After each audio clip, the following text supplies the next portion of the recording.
கொண்டு போறேன் அந்த மாலையை சூழிய உடனே அந்த பெண் கண்ணி இந்த இரண்டு பார்வையை இழந்து விட்டாள் அவள். அப்பேற்பட்ட மகிமை வருந்திய மாலை அவள் இந்த மலைக்குள் நுழைப்பட காரணத்திற்காக இந்த மந்திர மாலையை கொடுத்து இதை கொடுத்தவுடன் அவளுடைய பார்வை பறிபோய்விட்டது. இருந்தாலும் இவள் இந்த உண்மையை வேறு யாரிடத்திலாவது உரைத்தால் அப்பொழுது அவன் ஒரு கல்லாய மாறிவிடுவான்.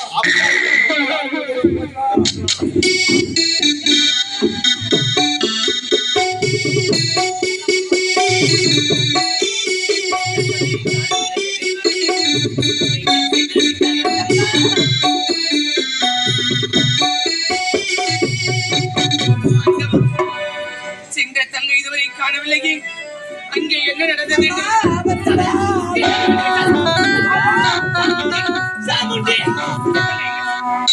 தங்கை எங்கடா? தங்கைக்கு தான் ஆபத்து. ஆமாம்மா, என்னுடைய தங்கை சாமுண்டிக்கு ஆபத்தா? அம்மா, என்னடாச்சு? உனக்கு ஏற்ற ஆடவனை பார்க்கலாம் என்றுதான் சென்றோம் அம்மா. சரி, அங்கு 3 தடைகள் இருந்ததம்மா. சரி, 3 தடைகள்.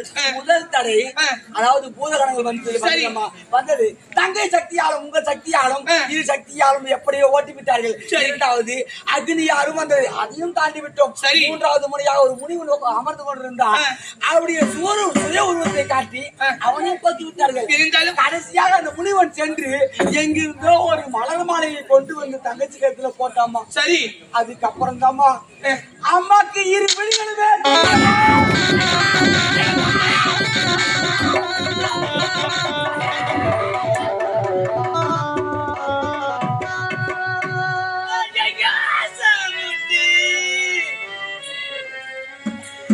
இந்த அப்பாவை நான் அத்தனை உழைத்தேனே, என்னுடைய வார்த்தையை கேட்கவில்லையே. தங்க தங்க பனிமலர் கூட்டத்திலே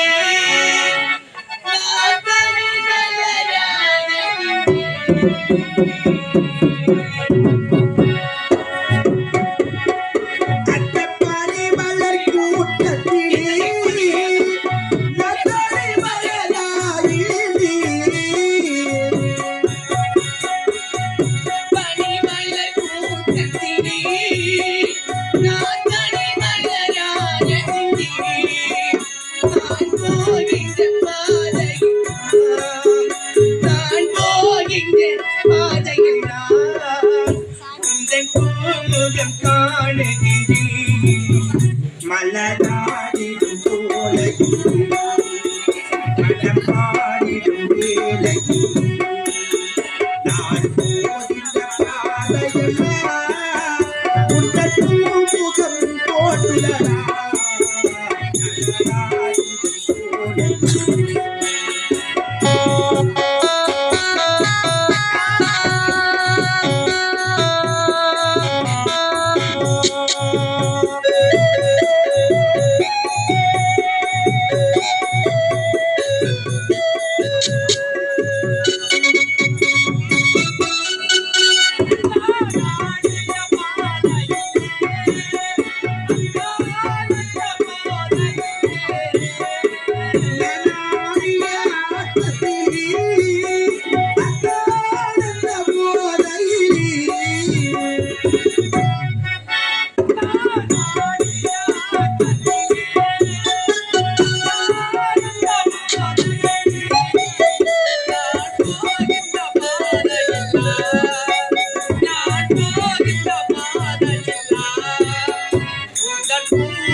வேண்டாம் வேண்டாம் என்று உரைத்தாயே, உன்னுடைய வார்த்தையை கேட்காமல் இந்த பாவிதான் அவசரப்பட்டு சென்றதான் எனக்கு இப்பேற்பட்ட நிலைமை ஏற்பட்டு விட்டது. அக்கா சாமுண்டி, இருந்தாலும் இப்பேற்பட்ட நிலை ஏற்பதற்கு யாரு காரணம் என்றே தெரியவில்லையா?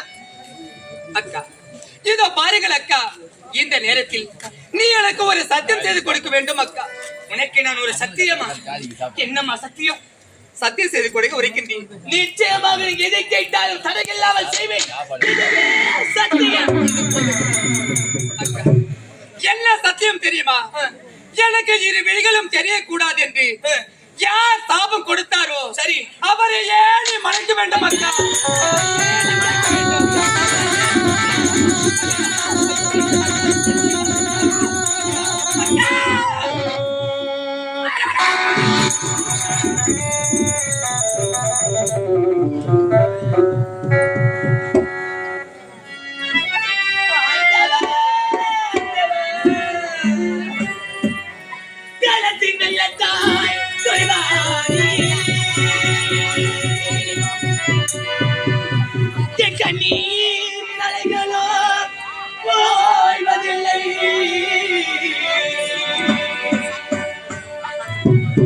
சோலையில் மனம் குலைந்ததம்மா, நித்தி குங்குமம் கண்ணீரில்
எனக்காக சென்ற என் தங்கை இப்ப கல்சலை போல் மாறிவிட்டாய்.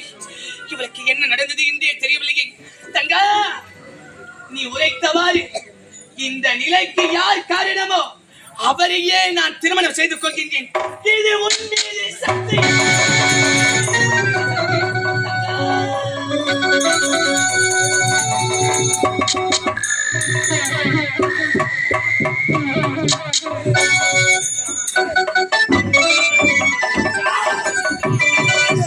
இந்த மலர் மாலையை கொடுத்த பிறகு அவள் பார்வை எங்கே சென்று குருடியாக கொண்டிருக்கின்றாள் என்பது ஒன்றுமே புரியவில்லை. இருந்தாலும் இந்த ஜவாது மலையில் அமர்கின்றேன். யார் வருகின்றார் என்று பார்க்கிறேன். அவர்கள் பார்ப்போம்.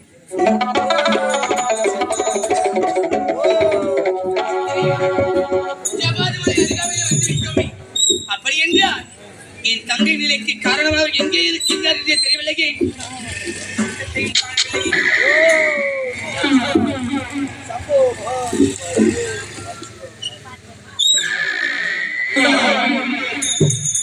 சுவாமி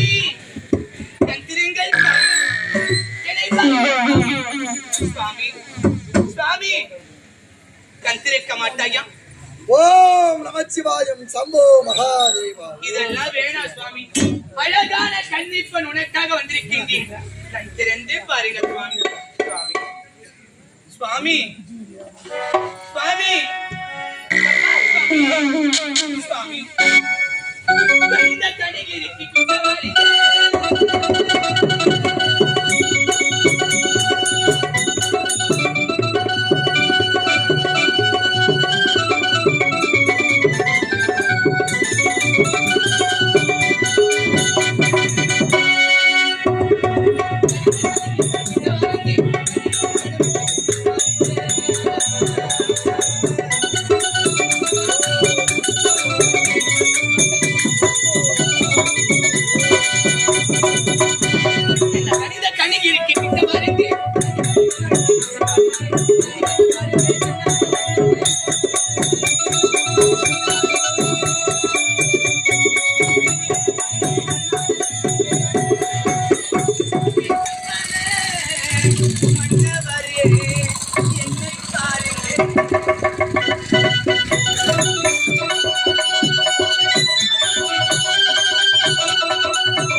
அந்த புற்றின் பின்புறத்தில் அமர்ந்து கொள்கின்றேன்.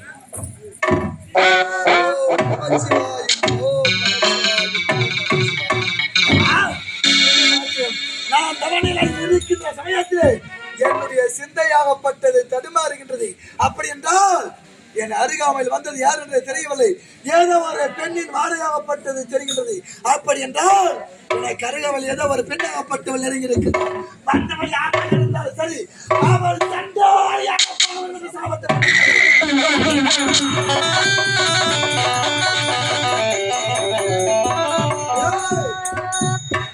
பாவி அடி சண்டாளி இப்பேற்பட்ட பாதகமான செயலை செய்திருக்கின்றார்கள். இது வரைக்கும் பெண்ணின் வாடு என்பதை இல்லாமல் இருந்தது இந்த செவ்வாது மலை.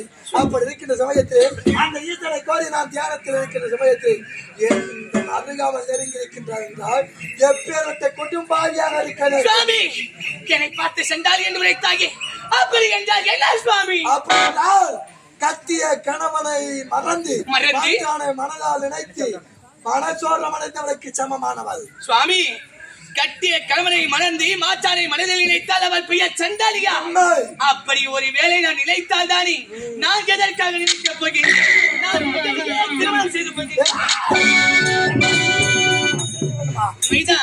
மறந்து சிவனே சிவனே என்று அவனையே கோரி தியானத்தில் அமரக்கூடிய ஒரு முனிவனை பார்த்து திருமணம் செய்வன் என்று உரைக்கின்றாயே, உனக்கு என்ன புத்தி பேதலித்து விட்டதா? வந்தது தவறு. மீண்டும் கொடிய சாபத்தை கொடுப்பதற்கு முன்பதாக என் கண்ணில் இருந்து வணங்கிவிடு. சுவாமி, சிற்றின்பத்தை கண்டால் தான் பேரின்பத்தை அடைய முடியும். அது தெரியாத உங்களுக்கு எவ்வித இடையூறு இல்லாமல் நான் பூஜைகள் நீங்கள் அமரும் பொழுது நீங்கள் சொல்கின்ற வேலையெல்லாம் நான் செய்கின்றேன். என்னை மனது கொள்ளுங்கள் சுவாமி. ஒரு பெண்ணாக பிறந்தவள் இந்த ஜபாத மலை நெருங்கி இருக்கின்றாய். 3 காவல்களை மீறி வந்திருக்கின்றாய். அப்படி என்றால் நீ யார்? எந்த நாட்டை சேர்ந்தவள்? உன்னுடைய பெயர் என்ன? என்னுடைய பெயர் ரேணுகா என்று உரைப்பார். அப்படி என்றால் உண்மை சுவாமி. உன்னை நான் திருமணம் செய்து கொள்ள வேண்டும் என்றால் உன்னுடைய சம்மதம் எனக்கு போதாது. பிறகு உன்னுடைய பெற்றோர்களின் சம்மதம் எனக்கு தேவை. அவ்வளவுதானே? இப்பொழுது அழைத்து செல்கின்றேன். முறப்பது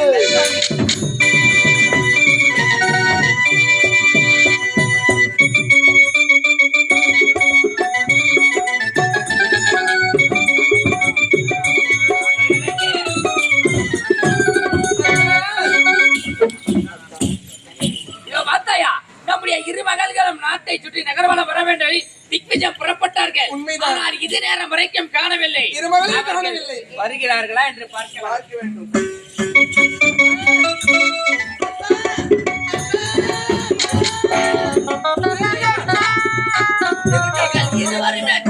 இருவருமே சென்றீர்கள்.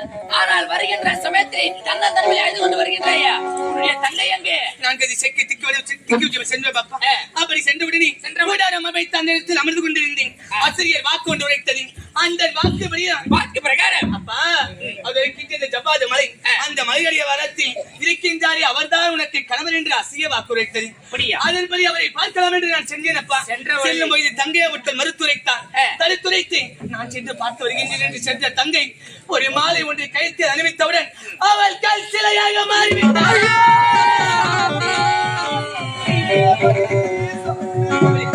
தெரியவில்லை அப்பா. இருந்தாலும் அவன் என்னிடத்தில் சத்தியத்தை வாங்கிக் கொண்டான். யார் உன்னிடத்தில் இப்பேற்பட்ட செயலை செய்தாரோ அவரையே நீ மணக்க வேண்டும் என்று என்னிடத்தில் சத்தியத்தை வாங்கிக் கொண்டான். அதன்படி இது இருக்கின்றாரே ஜபதக்கி முனிவர் என்று சொல்லக்கூடிய முனிவர், இவரை தான் நான் மணக்கப் போகின்றேன். அப்பா உங்களை பார்க்க வேண்டும் என்று உரைத்தார். அழைத்து வந்தார். நீ காரியத்தை செய்கின்றாய். இந்த முனிவரை நீ திருமணம் செய்ய போகின்றாயா? இந்த முனிவரை திருமணம் செய்து கொண்டு நீ என்னமா செய்ய போகின்றாய்? எதுவாக நடந்தாலும் நன்மைக்கு இவர்தான் என்னுடைய தலையை கணவராக இருக்க வேண்டும் என்று எழுதிவிட்டால் யாராலும் மாற்ற முடியாது. மதியை விதியை மதியால் வெல்லலாம் என்று உரைப்பார். இதுதான் என்னுடைய வாழ்க்கை. நீங்கள் மனமாறு வாழ்த்தி அனுப்புங்க சுவாமி. இவர்தான் என்னுடைய தாய் தந்தை. உன்னுடைய மகளாகப்பட்டவள் ஓடி வந்தால் செவ்வாது மலை என்னுடைய பாதத்தை பணிந்தால் மணந்தால் உங்களையே மறைக்க வேண்டும். ஏனென்றால் ஒரு நேரத்திலே மலையடி சார உறங்கிக் கொண்டிருக்கின்ற சமயத்திலே அசரீரி வாக்கு உரைத்ததாம். உனக்கான கணவர் ஜவ்வாது மலையில இருக்கின்றார். அவரை மணந்து கொண்டால் மட்டுமே இந்த உலகத்தில் சிறப்போடு வர முடியும். அவரே உனக்கேற்ற கணவன் என்று அசரீரி உரைத்த காரணத்தால் உன்னுடைய மகள் ஓடி வந்தால் என்னுடைய பாதத்தை வழிந்தால் உன்னை நான் மறைக்க என்றால் தாய் தந்தையின் சம்மதம் தேவை என்று உரைத்து ஆகையால் அழைத்து வந்திருக்கின்றார். ஒரு முனிவர் என்று வாராமல் நீங்களோ முனிவராயிட்டு என்னுடைய மகள் சிறிய பெண் ஆகையால் என்னுடைய மகளை விட்டு எங்காவது சென்று விடுகிறார். உன்னுடைய தந்தையின் சம்மதம் கிடையாது. ஆசிரியர் வாக்கு உரைத்தது பொய்க்க கூடாது. அப்பா இவர்தான் எனக்கு கணவர் என்று உரைத்த வாக்கு பொய்க்க கூடாது. அவரோ சன்னியாசி. நீ அவளை திருமணம் செய்து என்ன செய்ய போகின்றாய்? அப்பா 25 வருடங்களாக திருமணமாகி குழந்தை இல்ல பாக்கியம் இல்லாமல் நீ பிறந்த குழந்தை. அப்படி இருக்கும் பொழுது இந்த சன்னியாசிக்கு உன்னை கொடுத்து விட்டு நாங்கள் என்ன செய்வது? இந்த நாட்டை ஆள வேண்டும் என்று நீ நினைத்துக் கொண்டிருந்தாய். அதெல்லாம் கனவாக போக வேண்டுமா? கவலை வேண்டாம் அம்மா. இவரை நான் மணந்து கொண்டு சீரும் சிறப்போடு வாங்கி காமிக்கின்றேன். உங்கள் இருவரும் சம்மதமே எனக்கு முக்கியம். என்னை மனமாற வாழ்த்தி அனுப்புங்கள் அப்பா. உனக்கு நாங்கள் எப்படியெல்லாம் திருமணம் செய்ய வேண்டும் என்று ஆசைப்பட்டால் நீ தற்போது இந்த முனிவரைத்தான் மணக்க வேண்டும் என்று நினைக்கின்றாய். சரி, உன்னுடைய விருப்பம் போலவே நாங்கள் இருவருமே சம்மதிக்கின்றோம். சுவாமி என்னுடைய தாய் தந்தை சம்மதித்து விட்டார் சுவாமி. இந்த முனிவரை திருமணம் செய்ய வேண்டும் என்று இவள் ஓடி வந்ததற்கு சம்மதம் தெரிவித்து விட்டீர்கள். இருந்தாலும் உன்னுடைய மகள்கள் இருவருமே திக்விஜயம் செல்கின்ற சமயத்திலே சென்ற பெண்களை இதுவரைக்கும் காணவில்லையே, அவர்களை கண்டுபிடிக்க வேண்டும் என்று உன்னுடைய நாட்டில் இருந்து படைகளை திரட்டி கொண்டு வந்திருக்கின்றாய் அல்லவா? அப்படி படைகளோடு ஓடி வந்து நீயும் நானும் இதோ சந்தித்திருக்கின்றோம். இந்த வேலை இந்த இடத்திற்கு இன்று முதல் நீயும் நானும் சந்தித்ததால் இன்று முதல் இந்த இடம் சந்தவாசம்.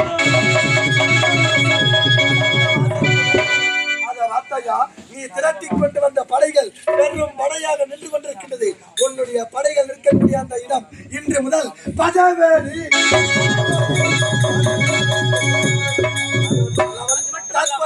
உங்களுடைய சம்மதத்தோடு திருமணத்தை நடத்தலாம். அப்படியே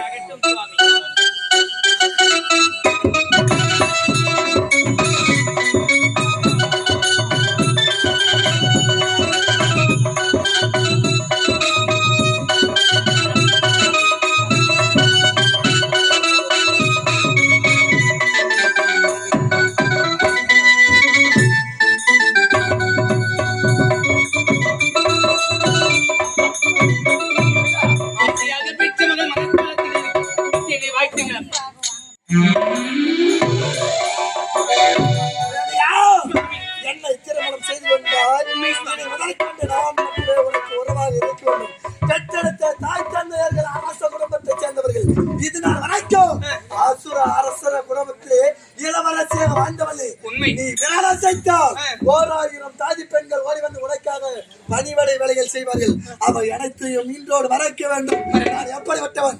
கானகத்திலே வசிக்கக்கூடியவன். மரம், செடி, கொடிகள், மலைகள், குன்றுகள், அப்பேற்பட்ட என்னோடு நீ வசிக்க வேண்டும் என்றால் இதோ அணிந்திருக்கின்றாயே பொன்னகையை தவிர மற்ற பொன்னகைகள் அது எதுவுமே உனக்கு உதவியாக இருக்கக்கூடாது. இந்த வைரம், மொழிலம், பவளம், முத்து அனைத்தையும் அகற்றிவிட்டு கட்டிய சிலையோடு வர வேண்டும்.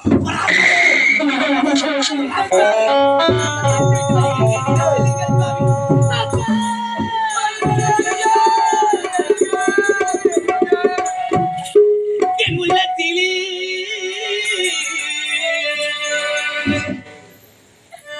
உன்னை கோவில் கட்டி உன்னை நினைத்திருந்தேன்.